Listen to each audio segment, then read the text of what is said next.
Pimax reached out to me recently about doing a sponsored video here on the channel, and I'm gonna be honest with you guys, I was a little hesitant at first. We don't really do a whole lot of sponsored videos on the channel, and I really feel like my mission here is to inform and educate, not advertise. But after we talked about it for a bit, I think we landed on an idea that actually makes a lot of sense for the channel and where VR is right now. Because with the launch of the new Steam Frame headset, I've been asking myself, I think the same questions that I've been seeing from you guys in the comments. Things like, okay, but what about tethered PC VR? What about base station tracking? What about full body tracking? Or what about people who just want the best image quality and a really wide field of view? Because as excited as I am about the Steam Frame and the ecosystem that Valve is trying to build around it, I think there are a big chunk of VR players who honestly don't care about any of that. They just want a really clean, sharp image with basically no latency and a wide field of view, or at least as wide as maybe their rig can handle. And it's not just the super enthusiasts like the flight sim, racing sim crowd. I think it's also a lot of people who had their hopes up that the Frame was going to be a lot more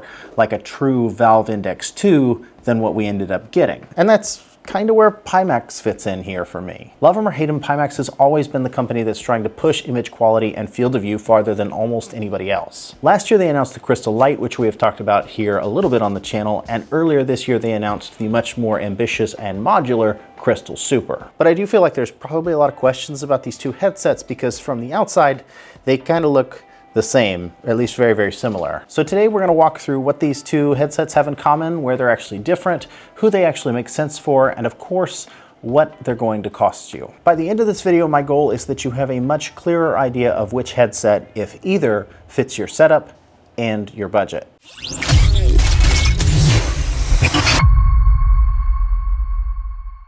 Alrighty guys, welcome back to Fix My Oculus, the channel where we fix, repair, and tear down and talk about all things VR, and today we are putting the Pimax Crystal Light up against the Pimax Crystal Super to figure out which one actually makes the most sense for you. Before we get too deep into it, don't forget to like and subscribe for more VR related content like this, and also don't forget that we do have a new giveaway going on right now that is totally free to enter. If you want to enter the giveaway, you can just check out the link in the description, or you can head on over to fixmyoculus.com for more details. Pimax also put together something special for the viewers of this channel specifically that is completely separate from the giveaway. They really want people to give them a shot, so they are offering a select few viewers a chance to try a Pimax for 3 months completely free, and I will talk about that more toward the end of the video. Okay, before we start poking at the differences, I think we should probably talk about what these two actually share because there is a lot of overlap here. Both the Crystal Light and the Crystal Super are PC VR headsets first. They're built to run over DisplayPort. There is no standalone mode, no onboard chipset trying to run games locally in the headset. Both of these headsets are pure tethered PC VR headsets built for high-end visuals, which means that your GPU is going to be doing all of the heavy lifting. They both use inside-out tracking with built-in cameras and can both be upgraded to lighthouse tracking with an optional faceplate. So if you just want the simple room-scale inside-out tracking, they can do that, and if you want the pristine tracked controllers, flight sim, racing sim, full-body tracking, whatever, you can do that pretty easily as well. Both the headsets ship with these same controllers, and because the headsets work with Steam VR, you can also pair either headset to the Valve Knuckles or the Pimax Sword controllers or even the old HTC ones if you really wanted to for some reason. So in terms of tracking options and controller options, these two headsets are essentially identical. Both of the headsets use the glass spheric lenses, which are really pretty nice. I recently did a teardown on the Crystal Light, and I'm so used to the plastic lenses on the Quests that even though I knew the Pimax lenses were glass, I was really still kind of surprised at how hefty they were when I pulled them off the headset. Side note on that, just from my perspective, it was super easy to do. So for anyone who's looking for a unit that's pretty repairable, this one's right up there. However, on the Super, you can also now order a version with Pimax's new concave lenses that they announced in October. I did do a video on that announcement from Pimax, so you can check that out too if you want. But the bottom line here is that these two start out from the same basic foundation. PC VR tethered, DisplayPort, inside-out tracking with the option for lighthouse tracking, same controllers, and very similar lens tech. The real difference on these two units from my perspective is on what Pimax is calling the optical engine. Let's start with the Crystal Light. The Light is running a pair of 2880 by 2880 QLED panels with about 35 pixels per degree and a field of view that's reasonably wide at 115 degrees. Pairing that with the glass lenses, I feel like the clarity on this unit is actually really solid, especially for the price point. Which actually I sort of had this funny thought while I was writing this script. I was like, what actually is the best bang for buck? If you were just paying for the pixels of a headset, which one would be the most cost efficient. So I made a list that was like the Quest 3, the Quest 3S, the Pimax Crystal Light, the Pimax Crystal Super with its default optical engine, the Play for Dream, the Samsung Galaxy XR, the Apple Vision Pro, and the Pico 4 Ultra.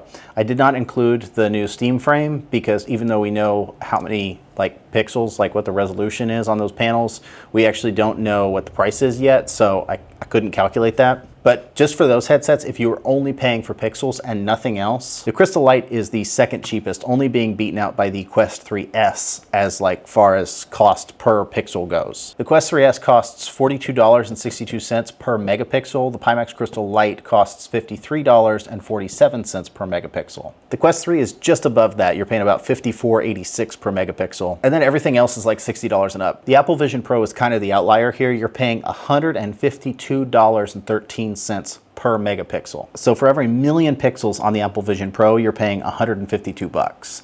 And on the Pimax Crystal Light, you're paying 53 bucks for every million pixels. It's probably not super relevant because there's so much else that goes into these headsets, but it was a fun little thought experiment that I was doing while I was writing this. Now, other than that, we've really talked about the Pimax Crystal kind of a lot on this channel, so I'm not going to go into it too much, but just know that with things like Microsoft Flight Simulator, I personally could tell a really big difference, specifically in like the ability to read things like text or see things that were like really far off. Now, the Crystal Super takes that idea and basically says, okay, but what if a headset could be whatever you need it to be? What if you want something that's slightly different based on what you're doing with it that day? Well, on the Super, you can physically pull out the entire optical engine from the headset, and then you can swap it out for a completely different module altogether, which is super cool. We got our first glimpse of this back at CES, and it just like totally blew my mind that they could do this. It's not just like changing the software presets or, you know,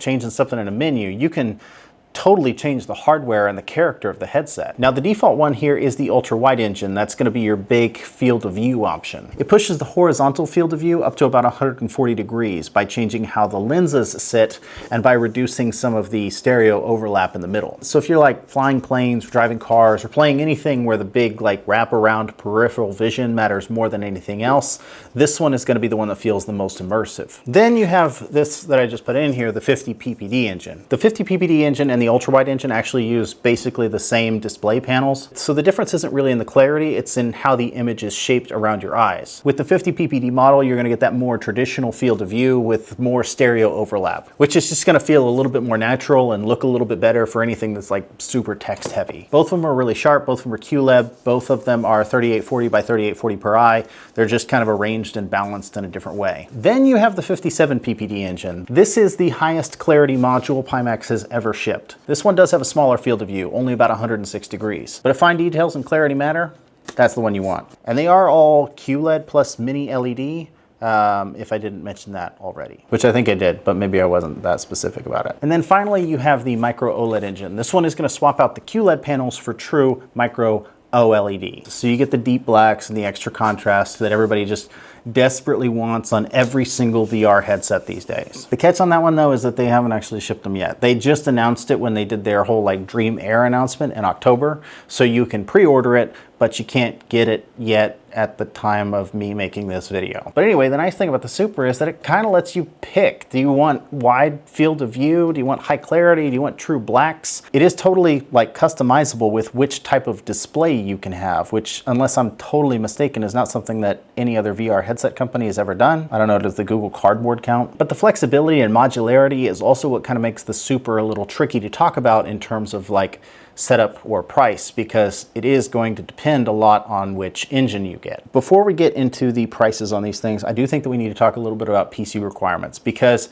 this really is going to be a pretty big deciding factor for a lot of people, and in some ways kind of a barrier to entry. The Crystal Light is by far the more forgiving headset when it comes to hardware. If you're running a mid-range GPU, something like the 3060 Ti, 3070, maybe even a 2070 Super if you're willing to tweak the settings a little bit, the Light is going to give you a pretty genuinely solid experience. We ran it on a 3070 Ti and a 4080 here, and we had no issues with it either way. Pimax's official minimum specs for the Light start at 2070 and kind of go up from there. I'll try to remember to link that whole thing below so you guys can take a better look at it. But at that level with a 2070, you can probably play lighter games like Beat Saber without much trouble, flight sims and racing sims, might be doable, but you're not going to be running ultra everything with maxed out super sampling. Their recommended spec bumps you into like the 3080 and up range for GPUs, and then you have the best experience tier, which is stuff like the 4070 Ti and up. Also, this is something that they don't really advertise, but in our own testing, we actually got slightly better results running these headsets on an Intel build versus an AMD one. And when we asked Pimax directly about it, they basically corroborated that. The headsets and the Pimax Play software currently are better optimized for Intel's architecture. It doesn't mean that AMD doesn't work or anything like that, but the frame times were just a little bit more consistent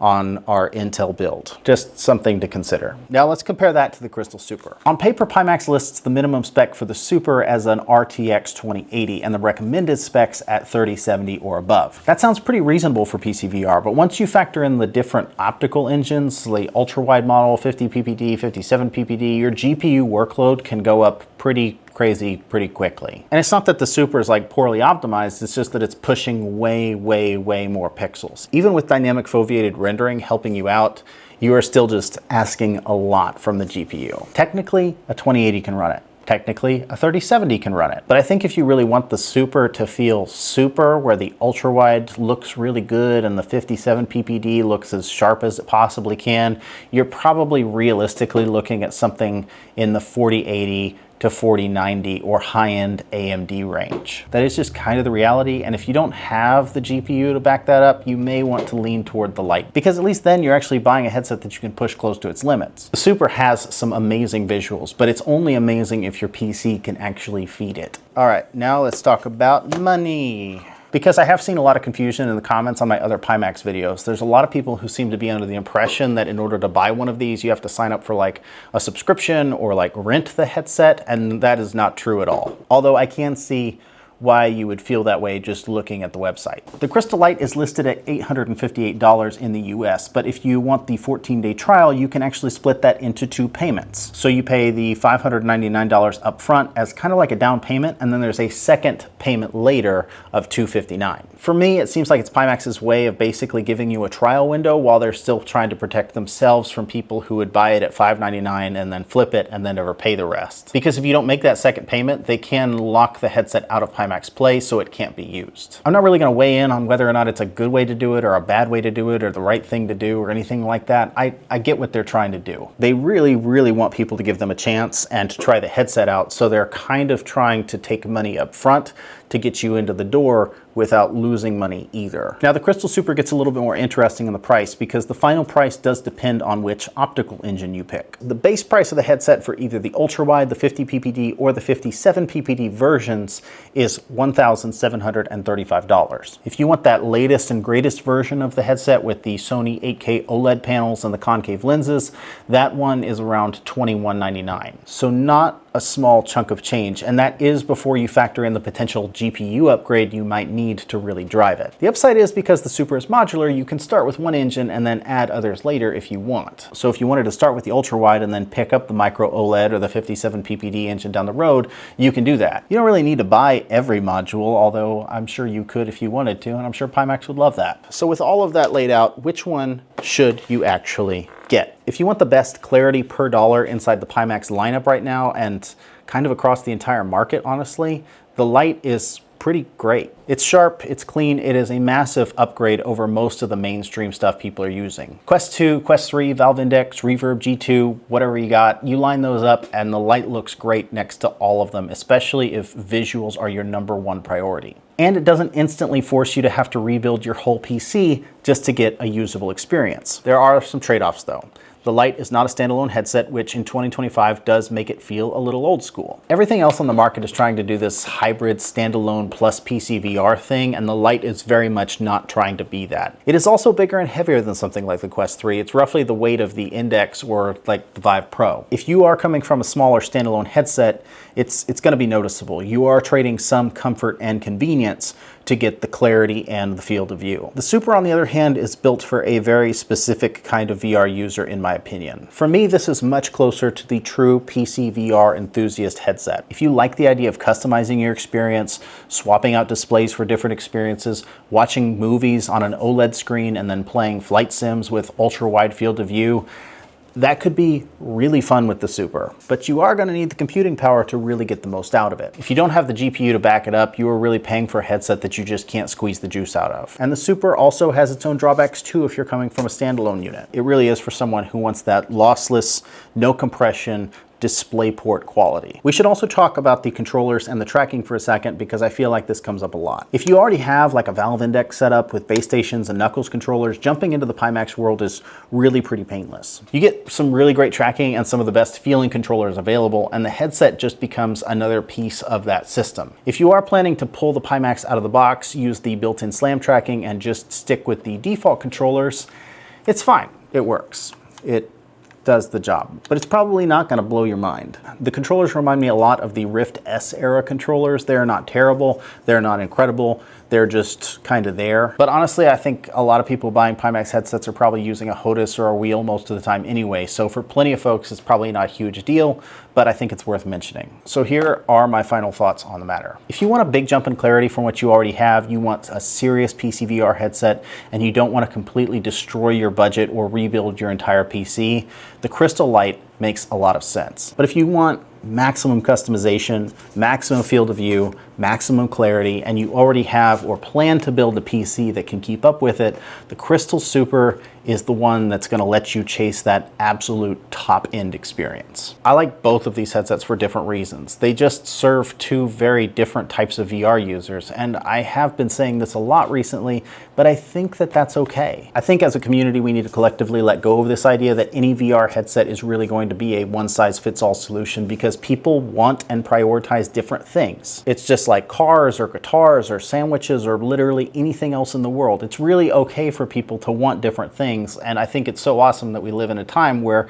there are companies pushing VR headsets tailored to different folks. All right guys, I think that's going to do it for this one. Let me know down in the comments which one makes more sense for you, or if there's another Pimax model you want us to take a look at here on the channel. I would love to get my hands on the Dream Air and the Dream Air SE, so if you guys want to see that, let me know in the comments. Like I mentioned earlier, Pimax has put something together exclusively for viewers of this channel. They have opened up a limited number of spots where users of other VR headsets can try the Pimax Crystal Light completely free for 3 months. There's no cost involved, just a chance to experience full resolution, uncompressed PC VR for yourself. And I do have that link in the description below if you want to see if you qualify to get the 3-month free trial. If this video helped you out, don't forget to hit that like button, and if you're not subscribed already, what are you doing? We've got more teardowns, repairs, and VR related content coming your way every single week. Also, our giveaway is still going on right now, and you can find all the details in the description or at fixmyoculus.com. It is a totally free giveaway, and I think it's a pretty cool giveaway too. Might be one of our coolest. But anyways, that's really all I got for you guys today, so we will see you